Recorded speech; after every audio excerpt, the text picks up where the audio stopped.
Hello and welcome, ladies and gentlemen. I'm Ismail Jalilov for doesnt Straight Talk. As you can tell, we're not in our normal, usual studio in Washington, D.C. In fact, we're at Zagreb Airport in Croatia. Today, we're coming to you to broadcast our interview that we've recorded several days prior on September the 1st at Prague Forum 2000, large international human rights and democracy, pro-democracy conference that took place in the capital of the Czech Republic. We've recorded a series of interviews with various actors, and today's guest is Igor Blaževič, somebody who has devoted a big chunk of his life to the issues of democratic activism and human rights. I do hope that you have a very interesting 1 hour, more or less, ahead of you. Please do comment, please do share our content and like and interact with it, because this helps our channel grow. I will read each and every comment, as I always do, and I will try to respond. So I hope you have a fun time watching. Bye-bye. Igor, thank you for your time, first of all. Thank you for agreeing to an interview. Forum 2000 this year is focused on Ukraine. Of course, we all know what's going on in Ukraine. Did the events in Ukraine, were they that shocking in retrospect? Because now we can look back and we can reevaluate the signs, we can reevaluate the statements from the Russian government. I tried to do some soul searching and think maybe, on behalf of the whole Western community, maybe there were some signs, some signals from Russia that we ignored. Maybe there were some things we misunderstood. Maybe we didn't understand what Russia meant when it came to Ukraine, or what Ukraine meant for the Russian psyche. We can talk about a lot of things that Russia did wrong, but what do you think we missed in the whole picture? Was there something that we missed? I think that the big part of the West definitely didn't understand Russia, or didn't understand Putin Russia. That's without question. There are many reasons for that, but I would say I see two main reasons, which are not about the lack of the knowledge, but basically about lack of the will. So in a certain way, even when the knowledge has been there, the knowledge has been ignored largely because the will has been somewhere else and shifted. Will, what we are ready to do and not ready to do. And this change of the will, let's say, happened much before, and I see two key reasons. Let's say one reason is that after this democratic optimism about expanding democracies around the world, let's say in the 90s, we came to the moment when basically this concept of stretching democracies really collapsed on a couple of the places where we overreached in a sense and didn't get it right. So the big failures, let's say, in Iraq, big failures in Afghanistan, and then all the confusion and all the mess after the Arab Spring has really taken out from both United States and then in lesser extent, let's say, for the Europe, because Europe is always less important, because Europe and European Union is not a geopolitical player. European Union is an economic bloc, is a good-willing, value-sharing bloc, but European Union doesn't know how to play geopolitics and doesn't have neither guts, neither capacities, neither mechanisms to play geopolitics. So in a certain way, these failures with the spreading democracy has basically created the total resignation on the democracy and supporting democracy abroad. And in a certain way, let's say, the vacuum has been created, and this vacuum has been successfully filled by the autocrats, which exactly in that moment have been strengthened by the increase of the China economy and strengthening the China economy, and parallel to that, increase of the prices of the oil and gas. So suddenly Putin, and not just Putin, but also certain regional autocracies had loads of the money to invest in authoritarian expansion. So that has been one trend, let's say, us losing the courage, losing the guts, and losing the leverage. Let's say, because we really lost in one moment leverage when, let's say, power started, I am talking now about financial power, economic power, started to be not only in Washington, London, and Brussels, but economic power started to be as well, let's say, in a couple of other places around the world. That has been one trend. The other trend underlying that is that, and we also didn't understand that the way how the globalized economy function today around the world has brought a lot of wealth to the certain kind of businesses in the West. It has grown up the level of the life in certain parts of the world, particularly in China, for the working class. It has basically destroyed the middle class in a US, in less extent in Europe, but in US. And it's created in a middle class in democracies a huge anxiety. And another dimension, the global economy basically gave opportunity for the kleptocracies to deeply penetrate our financial systems, our economic systems, and through that also basically to start in a very serious way to corrupt our information space and to basically corrupt our political space.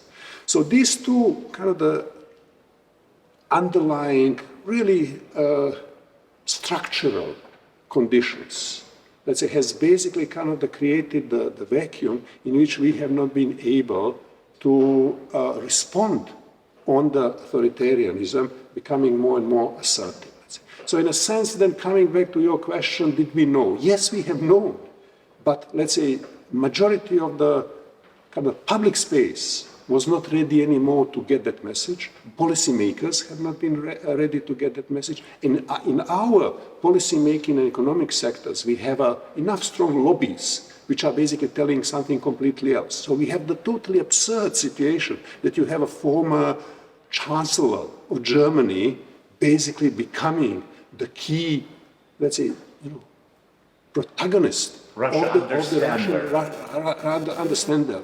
So in that sense, something, in a old good Cold War times, let's say, that guy will finish in a jail immediately for the next 20 years for spying for the enemy country. But in a certain way, our kind of the combination of this kind of the giving up on the kind of ambition, let's say, to be a geopolitical democracy projector, and basically being deeply penetrated by the kleptocracies through our global economy system, made us very, very vulnerable and made us very, very unwilling to recognize the alarm signs. I understand the drive now to analyze Russia and try to understand Russia and talk about what's wrong with Russia. We do all that, and I do all that day in and day out. I ask all these questions. But at some point, I think we need to ask the following questions, address those questions to ourselves. You brought up an excellent issue of withering middle class in America and in Europe. I don't know about Europe, but I live in America. I see it every day. I see stores closed, I see businesses shuttered, and all the production being moved to China, which in itself is not an example of democracy. Okay, that's fine. Let me address this issue. There is a huge wave of Russia understanders. Gerhard Schröder is one of them. Russland versteht is some German expression for that. It's such a phenomenon that there's a word, there's an expression for it already. In America, it was shocking to see some people in a major party calling for not ruining relations with Russia over Ukraine. this begs a question. What part of these people, what group among these people are genuinely misinformed? They don't understand what's going on? And what part of these people are corrupted by the money, by kleptocracies? This is one sort of like area to consider. And the other area is how complacent and absolutely self-confident was the West thinking that Russia Today or other Russian government-sponsored media outlets do not pose a threat to the democratic societies? Because we've seen them operate in America, we've seen what propaganda they leveled in the UK before Brexit, their support for yellow vests in France. I don't want to make a statement with my question, but given all these sides, political, Russia's soft power in politics and Russia's soft power in propaganda, how worried should we be right now? And how should we address? What do you think should be done? I think that, let's say, we should be worried. We should be worried, because our democratic societies are very vulnerable because they depend on the will of the people, and they depend on the free public and free media space. Autocracies like Russia, like Putin one, doesn't depend on the will of the people. Let's say they are ruthlessly ready to sacrifice a huge number of the other people's lives and to sacrifice a lot of lives of their own citizens ruthlessly, without being afraid that that will fire back from their own society. So we, in a certain way, have a tight hands because we really care for the human life, let's say, and they don't.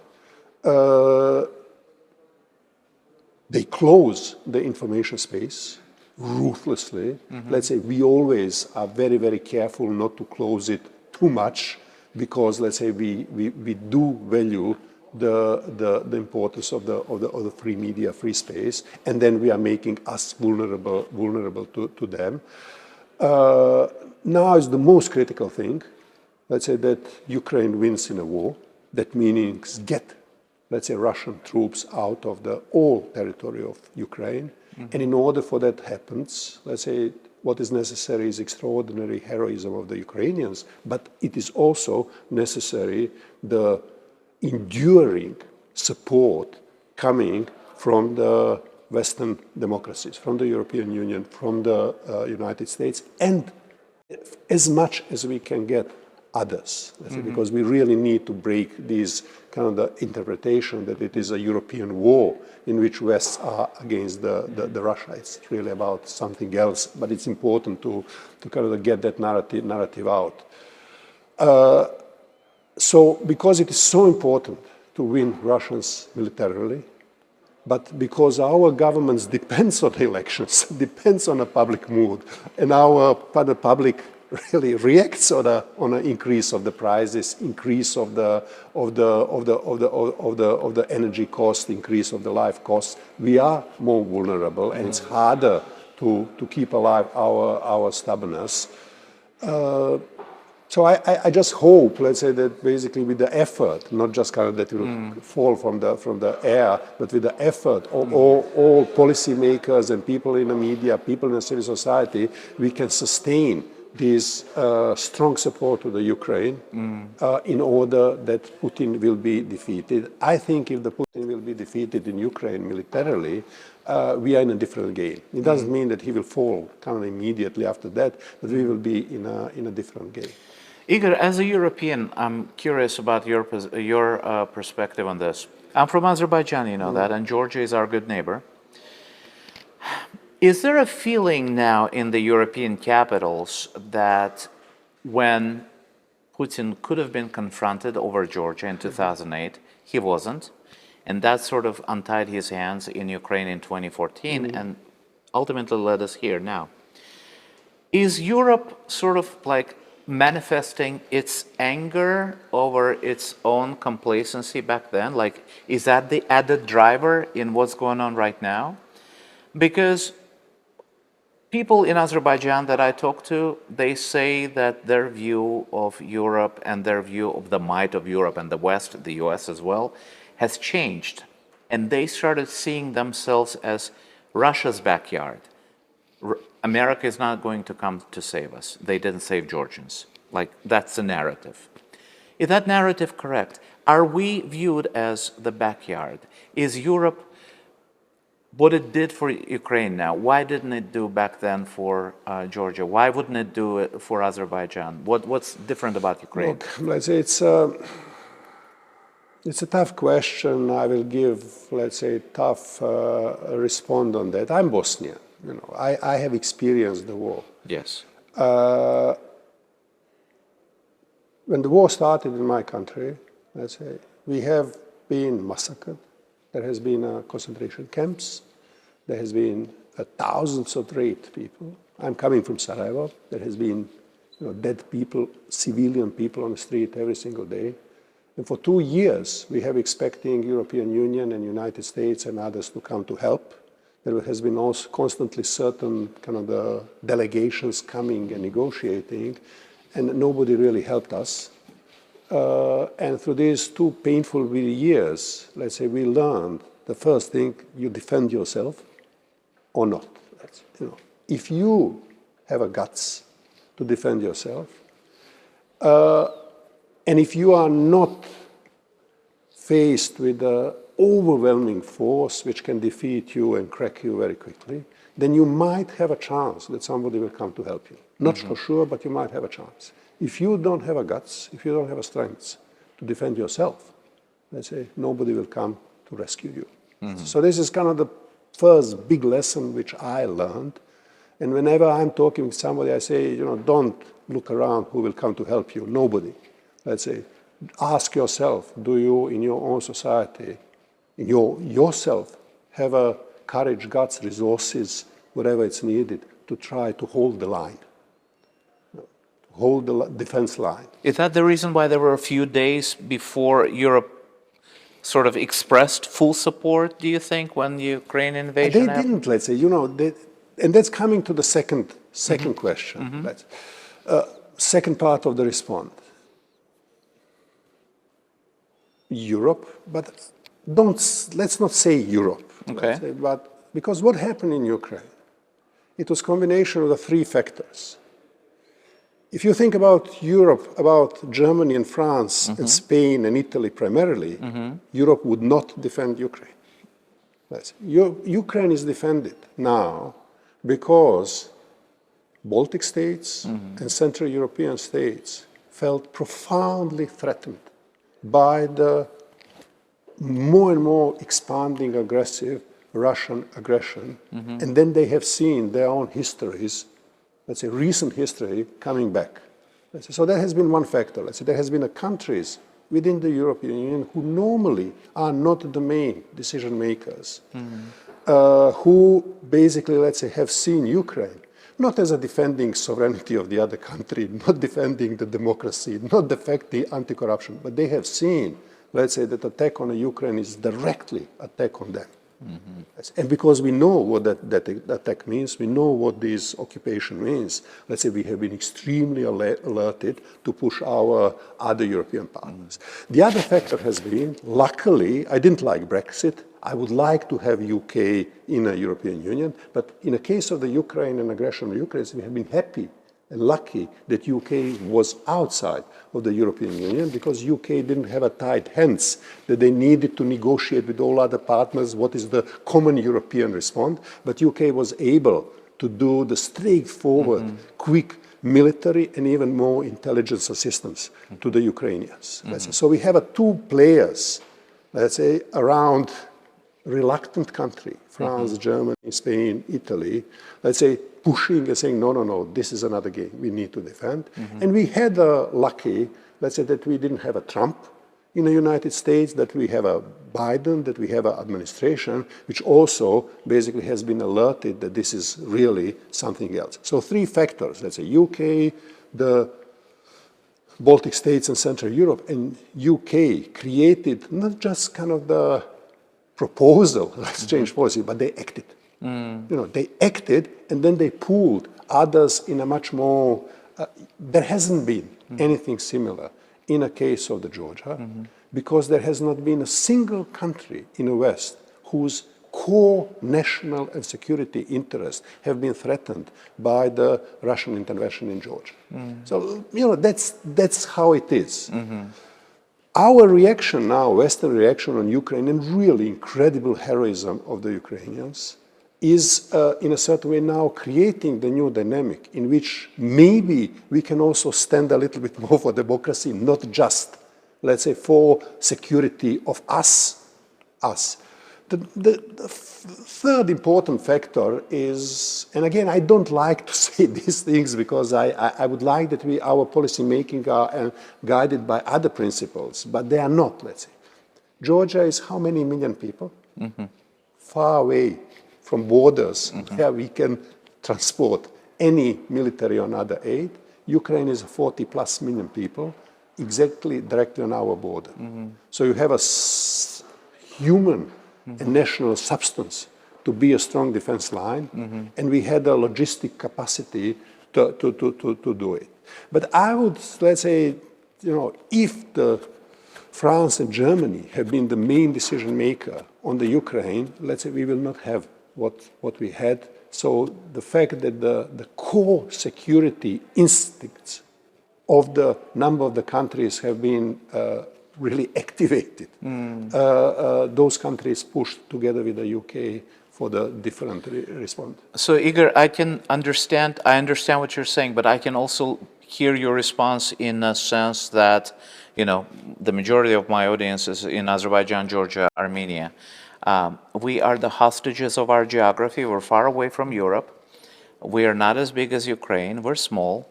So if we have a beef, like a fight with Russia, or if Russia threatens our sovereignty, it is not plausible to expect assistance from Europe.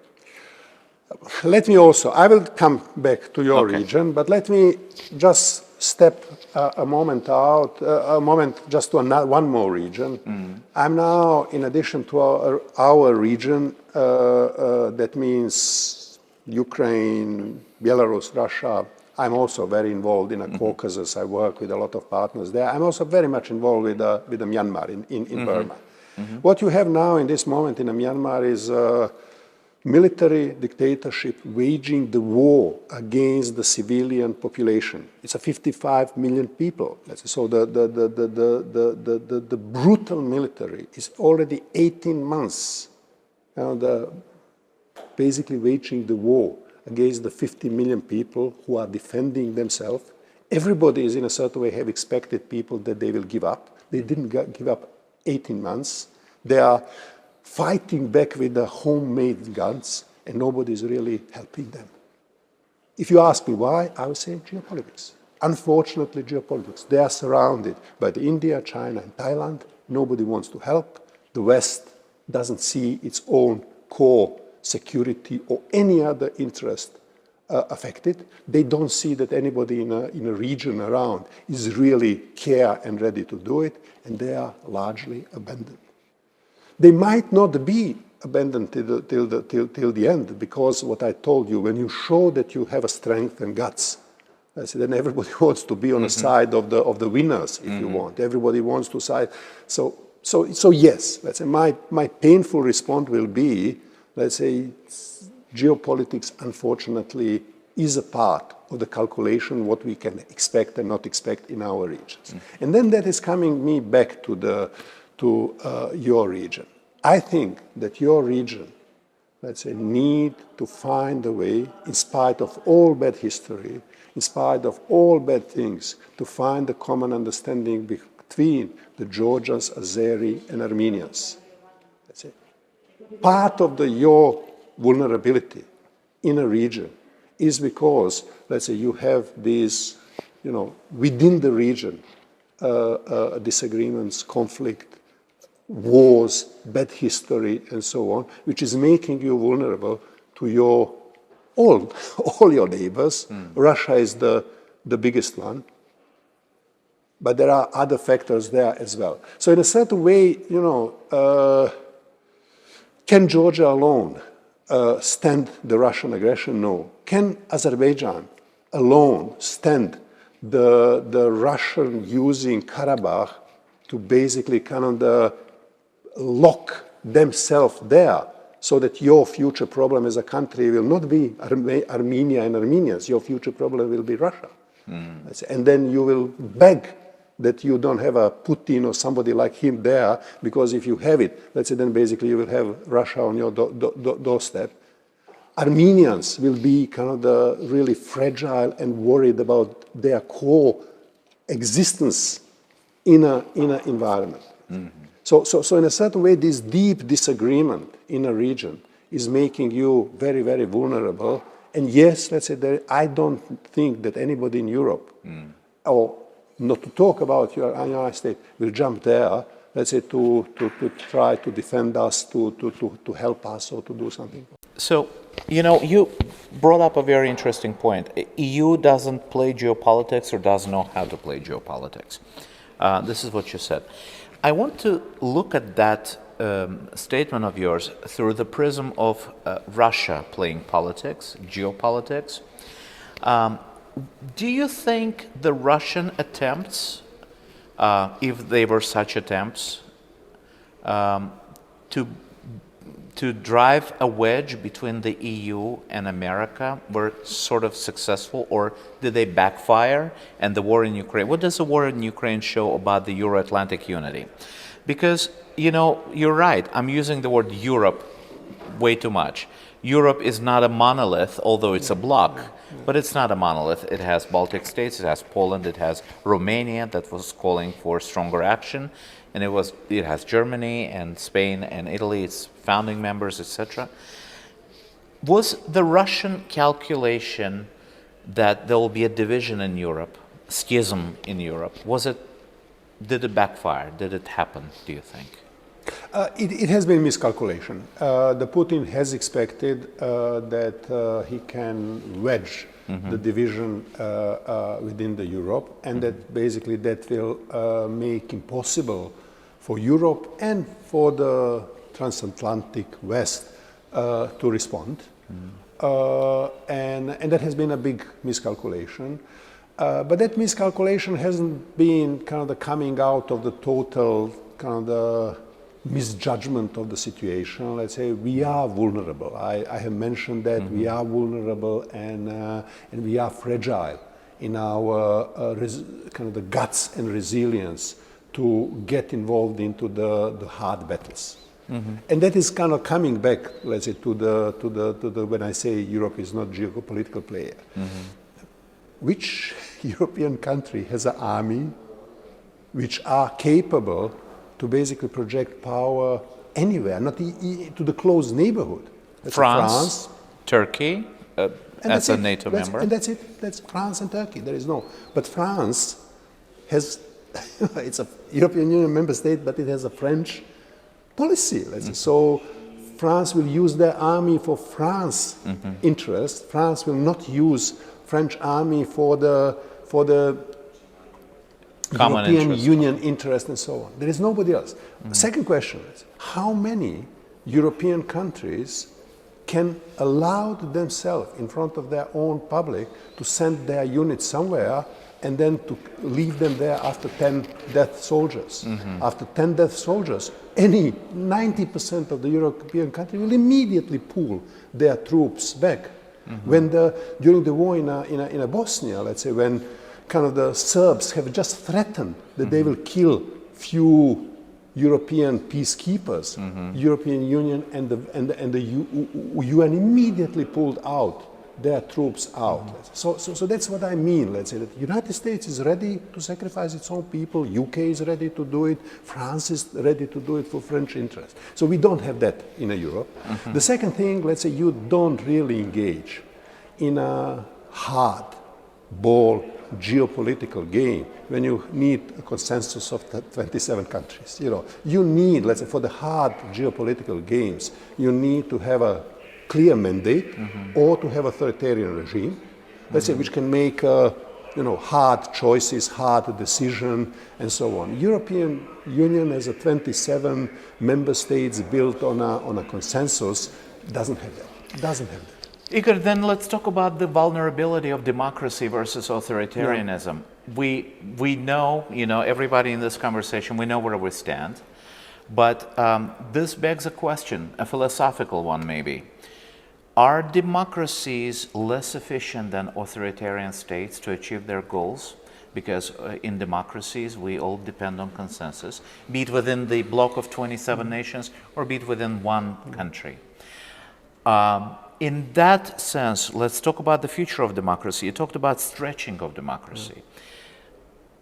Iraq and Afghanistan, I understand these two examples, but even the European Union expanding too fast maybe, Poland, Hungary, we saw what Hungary is doing now, we saw what's happening in Poland, unfortunately.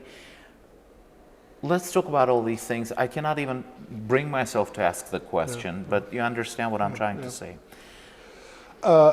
Look, my clear response, which I have on this question, is that authoritarian regimes are very efficient to make the major cataclysmatic mistakes. That's it. And that is, for me, the strongest argument for the democracy. I said that, authoritarian states are capable to bring to the death of the famine millions, tens of the millions of the people. Authoritarian states are able to bring to the prison and to the gulag tens of the millions of the people. Authoritarian states are able to send their army and to flatten whatever, Aleppo, to flatten the Grozny, to flatten the Mariupol, to create that level of the collapse of the all basic values of civilized world. And because the authoritarian states are so efficient in always coming to this end, I think, let's say, that democracies are more efficient in protecting humankind from this kind of the man-made and policy-made disasters.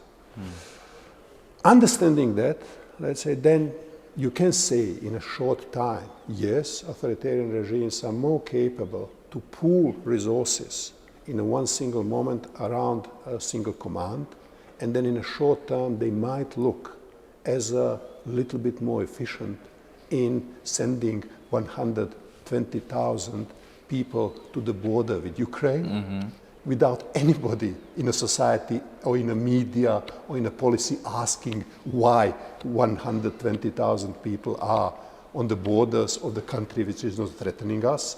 Authoritarian states are very efficient then to send these 120,000 people to the bloodbath. That's it. So this is kind of the efficiency which they have. So I say, thanks God that in a in democratic societies we have all these check balances, that we have all these kind of the limits of, let's say, how far and how quick you can make a wrong decision. Price for that is that we are also kind of making a good decision slowly. A little bit more messy, but what we are protecting ourselves from is worthwhile. If we talk about the peace after the war, I know you're not an oracle, nor am I. We don't know what it's going to look like, but we have our hopes, maybe expectations, maybe a list of, conditions, what we want the peace in Europe to look like after this war. Do you think enough time and consideration is being devoted to that? What do you think the peace will look like? Do you think Russia will end up being secluded behind a new, Iron Curtain 2.0, or is it going to be a Russia with which we can engage, which will be part of the global economy, which at least will be part of the conversation. What do you think is more likely right now, knowing what we know today? Yeah, you, in a certain way, responded. We really don't know. Let's say we are in a moment of the open history in which has not been decided. It can go in many different ways. Let's say some of them are a little bit more promising and optimistic. Some of them are, let's say, not so promising. So I would kind of just speculate a couple of possible things. The first thing, what depends whether Russia is really militarily defeated. That means whether it is kind of kicked out from the Ukraine territory. If Russia will succeed to make this current war prolonged war, that means, let's say, keeping a certain foothold in Ukraine, Putin will survive much longer, and Putin surviving longer in Russia will be a huge problem for Russia itself. It will be a huge problem for all Russian neighbors, because Putin will constantly need further destabilization. That will be the total burden on Ukraine, and that will be kind of the constant trouble, let's say, for the Europe and for the West.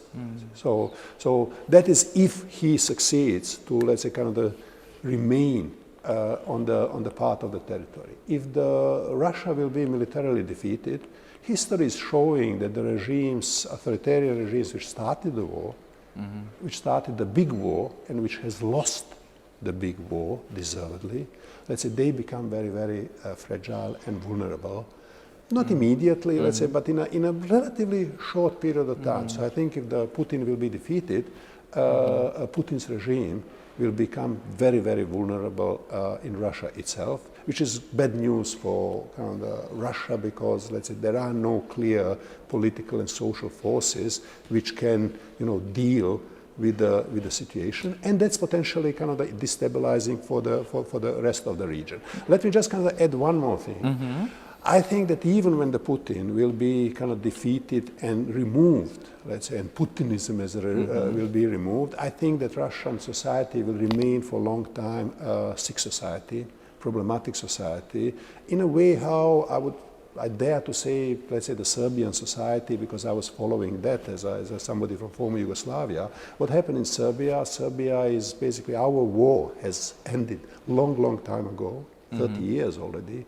You would expect that during these 30 years, let's say, Serbia is already long time ago European Union member, that Serbia is already long time ago looking for the positive future which exists for the country and its people, and that's not true. Let's say, Serbia is until today locked in a lost war which happened 30 years ago, and basically the society is not able to move it. Why? Because in that society you still have 30% of the population who is very nationalistic. You have a 30% of the population, or 20%, who is very liberal, and then you have a people in between. And I think Russia will finish, maybe proportion will be somewhere else, but Russia will for a long period of time remain deeply divided society between kind of the part of the liberal society, part of the society which is nationalistic, will be nationalistic and remain like that, and then, let's say, a lot of people in between, and Russians themselves will need to find a way, let's say, how to get out of that, or how to rotten as a society in that for very long time, in a way how my Balkan region is in a certain way still rottening, as a consequence of the unfinished war, let's say 13 years ago, because we haven't been able to depart for that. So post-war is hard. Let's say war is terrible, but post-war is also very hard, because post-war is like a mud. You are sitting in a deep mud. And if you don't have a proper political leadership, which basically really comes with a vision, if you don't have a certain geopolitical magnetic forces which are pulling you out, let's say, you can finish next 30 years sitting in a mud and not being able to pull society to something better. That's exactly, you saw my next question. I was going to ask you, how can we be sure that anybody who succeeds Putin is going to be any better for the Russian people in terms of being more open, in terms of presenting them with a choice of a better future? You basically did answer that question without me even asking, but let me get to that question a different way.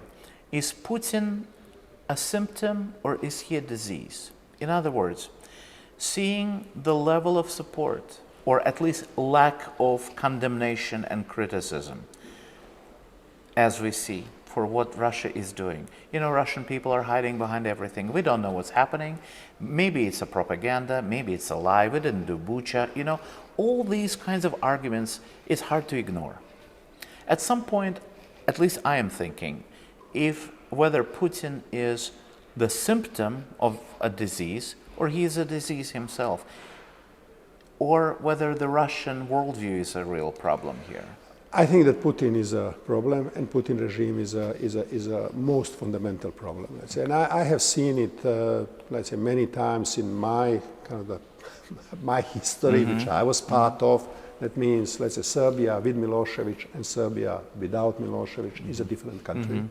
Let's say, so what you call as a symptom, let's say, yes, there are certain underlying things which are feeding, let's say, the regimes and guys like Putin and Milosevic. But when they are not there, let's say, there are also other conditions which can then start to play in how the society and country was shaped. I'm also saying, you know, Germans have been supporting Hitler till the last day of the Second World War, let's say. And there has not been other Germans who built up democratic Germany, at least in the West. It has been the same Germans which basically have been the part of the Hitler Third Reich.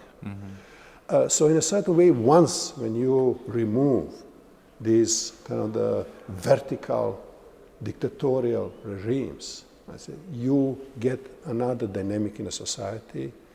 There are always underlying things which, let's say, have created that and which remained as a part of the society. But once when you kind of disperse the power in a society, political, military, security and economic power, when you disperse it, let's say, then, let's say, these countries are different countries. When you have this underlying condition plus fully concentrated power in the hands of the madmen, irresponsible madmen, let's say, then basically that countries are in a threat and everybody around is in the threat.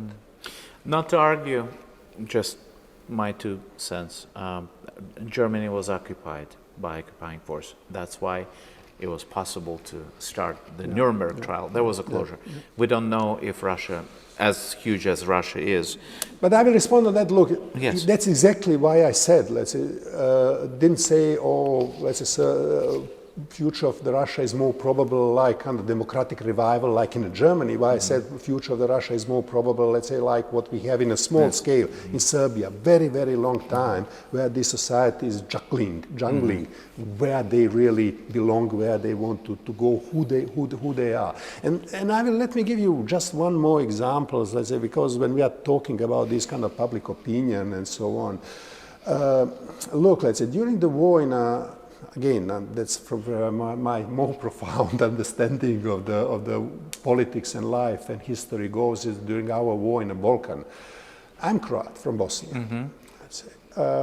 In one moment, Croatian kind of the politics has been basically tacit alliance with the Milosevic to divide Bosnia. So basically, in a certain way, both Serbia and the Tudjman's Croatia are working on this kind of the resettlement, removing population. And in that moment, basically, the Bosnian Muslims have been seen as a problem. I was coming from my Croatian family in Bosnia who terrified, gave me witnesses how their Muslim neighbors have been killed. And they were saying me, my God, let's say, we don't agree with that. I have gone to Zagreb, to the capital, where the second part of my family was living, and I said, do you know what our army is doing in Bosnia? It's a crime. And they kicked me out from the family lunch as a traitor. And it's a big thing to kick somebody in the family. We are a little bit like you. Kick somebody from the family dinner. It's a big thing.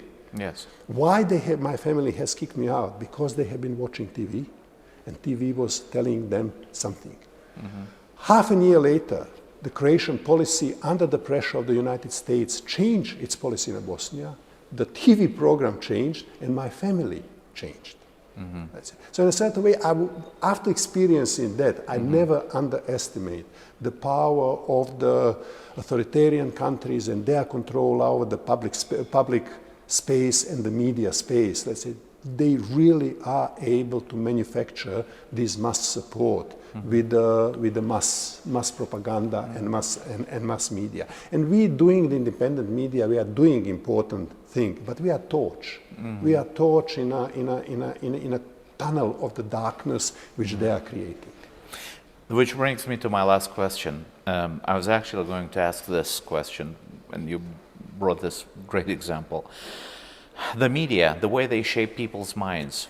Again, my criticism is first of all directed at myself and people who are my colleagues.